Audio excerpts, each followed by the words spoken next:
Hey everyone, welcome to week 5 of COM 207, and we're really going to dive into public speaking this week. And to start us off, I wanted to kind of give you the pep speech that I give to my classes face to face. So I think this says it best. There are two types of speakers in the world, according to Mark Twain: the nervous ones and the liars.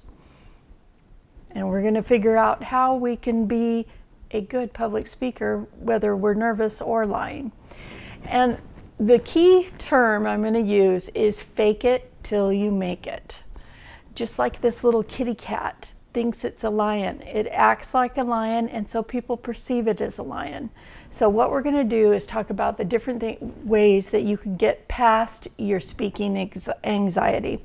And let me start by saying that when I first started teaching public speaking, I didn't think anybody really was nervous about public speaking.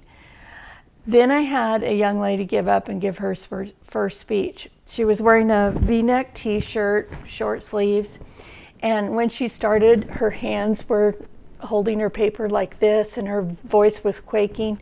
And over the 3 minutes of her speech, you could see splotches start to appear. And they came up her chest and her neck and down her arms and up her face. And by the end of her 3-minute speech, she looked like a giraffe. That's when I started to believe that people really do have a problem with speaking anxiety.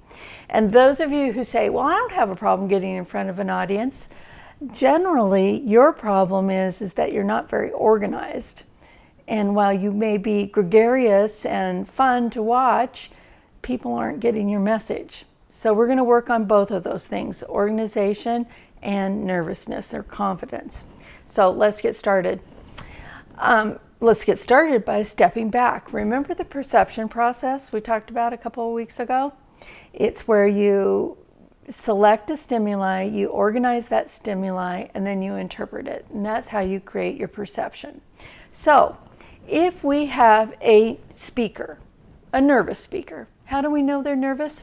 Well, generally they're stiff, they're not making eye contact, they're pulling at their hairs or their clothes, they're swaying back and forth, they're pacing, they're umming and ahhing.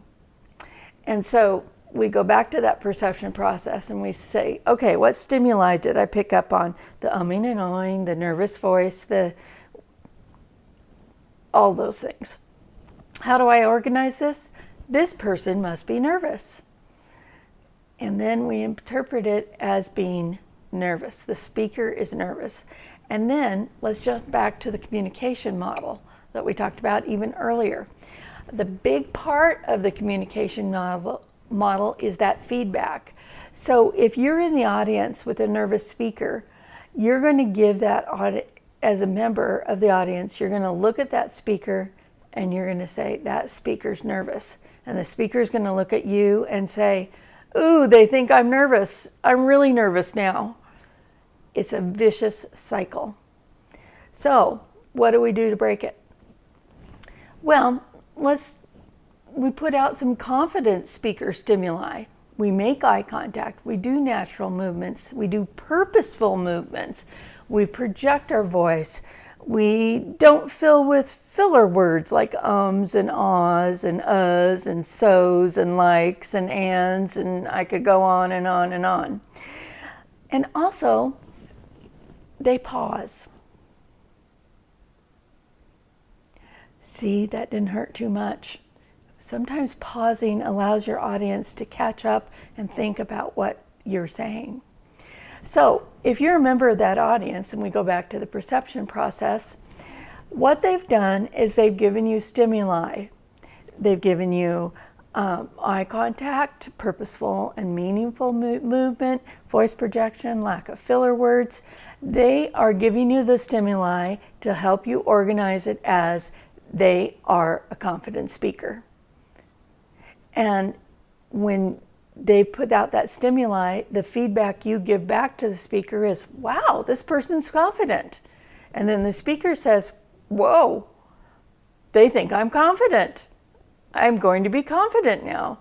So basically, we faked it until we made it. So this week we're going to focus on faking it. And we're going to do that with some blogs, some videos, and some other fun stuff. So anyway, I just wanted to start you off with the whole theme of this week, which is fake it till you make it. Till next week, until the next assignment, then I'll see you later. Bye. Now watch me stumble as I get out of this.